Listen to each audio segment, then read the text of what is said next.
आम्ही सारे खवय्ये. नमस्कार. रामदेव स्ट्रॉंग हिंग प्रस्तुत आम्ही सारे खवय्येमध्ये मी शेफ पराग कांदेरे तुमचं स्वागत करतो. हिवाळ्याचे दिवस आलेले आहेत, माशांची आवक भरपूर चालू झालेली आहे. सो आय हॅव थॉट की तुम्हाला काही इंटरेस्टिंग सी फूड रेसिपीज शिकवायच्या.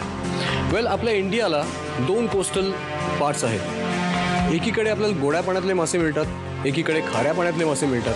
आणि या दोन्हीकडचे फिश जे अवेलेबल जे आहे तर ते आपल्या इंडियाभर अतिशय प्रसिद्ध आहे. वेल, जगभरात सी फूड खाणारे अनेक दर्दी लोक आहेत, तर त्यांच्या रेसिपीज कशा असतात तर त्या आपण जाणून घेणार आहोत आजच्या एपिसोडमध्ये. त्याच्यापैकी 2 इंटरेस्टिंग रेसिपीज मी तुमच्यासाठी स्पेशली डिझाईन केलेल्या आहेत. अलॉंग विथ दॅट एक इंटरेस्टिंग सॅलडसुद्धा आहे, पायनॅपल आणि कॅबेजचं एक पिकल्ड सॅलड. वेल, या सगळ्या गोष्टी आपण करणार आहोत, भरपूर चिटचाट करणार आहोत. But let's go to kitchen first. आता सी फूडमध्ये तुम्ही मला विचाराल की तुमच्या आवडतं काय, तर मला प्रॉन्स हा प्रकार प्रचंड आवडतो. Wow, tiger prawns, king prawns किंवा इवन स्मॉल श्रिम्प्स जे आहेत ते सुद्धा मस्तपैकी तेलात तळून वगैरे आहात. वेल, माझ्या तोंडात आत्ता पाणी सुटायला लागलं आहे. पण इन द मीन टाईम मला तुम्हाला रेसिपी शिकवायची आहे. आणि याची रेसिपी जी आहे ती आपण करणार आहोत सगळ्यात पहिल्यांदी interesting plain and simple seafood soup. तर त्या सूपसाठी लागणारं साहित्य जे आहे ते पटकन पहिल्यांदी बघून घेऊ. सुरमई, बोनलेस सुरमईचे छोटे काप करून घेतलेत. टायगर प्रॉन्स, पातीचा कांदा, सोललं गाजर, आलं, लिंबू, Ajinomoto, monosodium glutamate, green chilli sauce. इथं आपण व्हिनेगर घेतलंय, थोडीशी चवीपुरती साखर, मिरपूड आणि मीठ. मी काय करून घेतलं की आपला सुरमई मासा बोनलेस केल्यानंतर त्याचा जो बोनचा जो पार्ट आहे तो जो उरलेला होता आणि आपले प्रॉन्स जे आपण सोलून घेतले ते सालं जे आहेत तर ते वापरून आता सी फूड स्टॉक करून घेतलाय. थोडक्यात सांगतो हा कसा केला. गाजर आणि कांदा अगदी रफली चॉप केलं. पॉटमध्ये म्हणजे आपला स्टॉक पॉट जो असतो त्याच्यामध्ये त्याचंच मॉइश्चर वापरून त्याला थोडंसं परतून घेतलं. त्याच्यामध्ये सगळी बोन्स घालून पाणी घातलं आणि चांगलं 25 मिनटं मी त्याला सिमर करून घेतलंय. सगळे त्याचे जे फ्लेवर्स जे आहेत, ॲरोमाज जे आहेत त्याच्यामध्ये इन्फ्यूज झालेले आहेत. आता आपण सगळ्यात पहिले काय करणार आहोत, हा जो स्टॉक आहे तर तो आपल्या सूप पॉटमध्ये स्ट्रेन करून घेणार आहोत.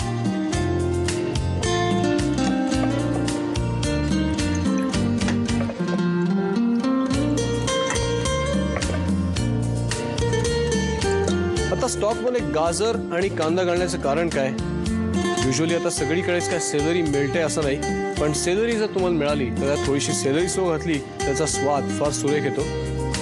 गाजर, कांदा आणि सेलरी याच्या कॉम्बिनेशनला म्हणतात मरप्वा.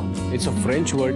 तर कुठलेही सूप्स किंवा सॉसेस करताना जेव्हा त्याचं बेस जेव्हा तयार करतात, स्टॉक बेस, तर त्याच्यावेळेस त्याच्यामध्ये गाजर, कांदा आणि सेलरी याचं समप्रमाण घातलं तर जेणेकरून तुमच्या स्टॉकला अतिशय फ्रेग्रन्स, अगदी फ्लेवरफुल असा तुमचा स्टॉक होतो. वेल, आता याला आपण सिमर करून घेऊ. इन द मीन टाईम आपले व्हेजिटेबल्स जे आहेत तर ते आपण कापून घेणार आहोत.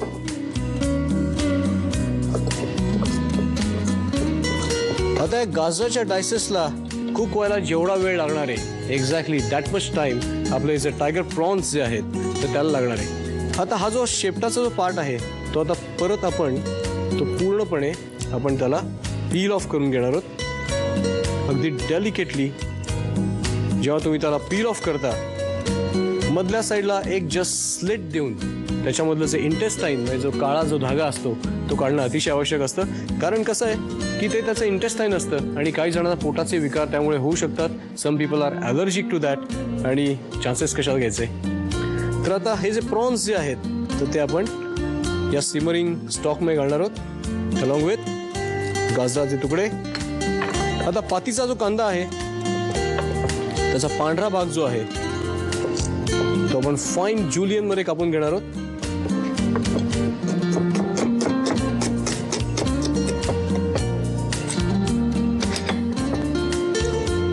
त्याच्यामध्ये आता आपण सीझनिंग घालणार आहोत. मीठ, थोडीशी मिरपूड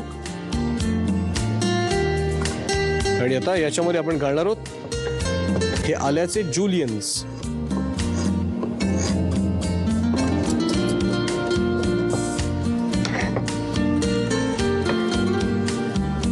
ग्रीन चिली सॉस, थोडंसं आंबटपणासाठी त्याच्यामध्ये आपण घालणार आहोत व्हिनेगर. जास्त नाही, अगदी हलकंसं. सिमर होतानाच त्याच्यामध्ये चिमूटभर अजिनोमोटो घालणार आहोत आपण. That's it. वेल कसं आहे माहिती आहे की मोनोसोडियम ग्लुटामेट जे आहे तर त्याला मेल्ट व्हायला वेळ लागतो. तसे फाईन क्रिस्टल्स जे आहेत तर ते जिभेवर ठेवल्यानंतर जर मेल्ट झालं दॅट मीन्स की तुमचं जे मोनोसोडियम ग्लुटामेट आहे ते फाईन फॉर्ममध्ये आहे. तर फाईन फॉर्ममधलं ओरिजिनल मोनोसोडियम ग्लुटामेट जर तुम्ही तुमच्या पदार्थात वापरलं आणि ते सुद्धा जी क्वांटिटी जेव्हा जी सांगितली म्हणजे जेवढाच तेवढं जस्ट एक चिमूटभर तर त्याचा काही अपाय होण्याची शक्यता खूप कमी असते. एनिवे मोनोसोडियम ग्लुटामेट हे केमिकल आहे पण which is actually a natural product. पण त्याच्यामध्ये ते फॉर्मेशन होण्यासाठी काही केमिकल्स ॲड केली जातात आणि त्यामुळे ते शरीराला अपायकारक असतं. वेल आता आपलं सूप जे आहे ते मस्त होत आलेलं आहे. त्याच्यामध्ये आता आपण घालणार आहोत स्कॅलियन्स म्हणजे पातीच्या कांद्याचा हिरवा भाग. लेट्स जस्ट स्लाइस दिस.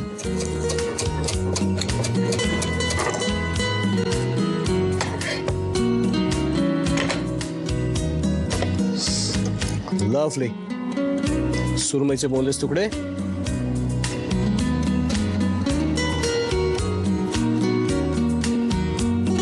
आता हे सिमर करून झाल्यानंतर आता फिनिश करणार आहोत आपण लिंबाचा just a tiny bit of squeeze देऊन.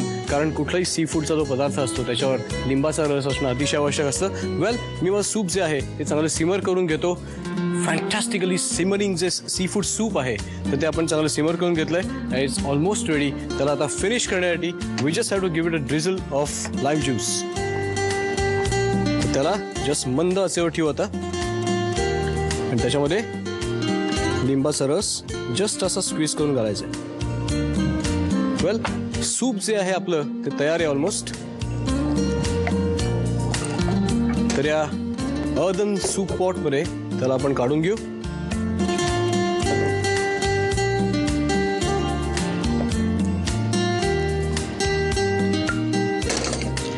त्याला जस्ट गार्निश म्हणून अशी कांद्याची पात.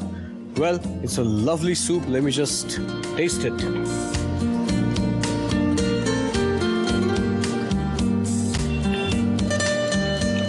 फॅन्टॅस्टिक. पटकन याचा रिकॅप बघून घ्या. Plain and simple seafood soup बनवण्यासाठी लागणारे साहित्य: सुरमईचे बोनलेस तुकडे, टायगर प्रॉन्स, कांद्याची पात, आलं, लिंबू, Ajinomoto, green chilli sauce, vinegar, मिरपूड, साखर आणि मीठ. कृती: फिश बोन्स, कांदा आणि गाजराचे तुकडे तेलावर परतून त्यामध्ये पाणी घालून फिश स्टॉक 20 मिनिटं उकळून आणि गाळून घ्यावा. कांदा आणि गाजराचे तुकडे करून घ्यावेत. गाळून घेतलेला फिश स्टॉक पॅन मध्ये घेऊन त्यामध्ये स्वच्छ केलेले प्रॉन्स, गाजर आणि कांदा घालावा. त्यामध्ये मीठ, मिरपूड, आल्याचे पातळ काप, ग्रीन चिली सॉस, व्हिनेगर आणि अजिनोमोटो घालून एक उकळी येऊ द्यावी. या सूप मध्ये पातीचा कांदा आणि सुरमईचे तुकडे घालावेत. सर्व्ह करताना त्यामध्ये लिंबाचा रस घालावा.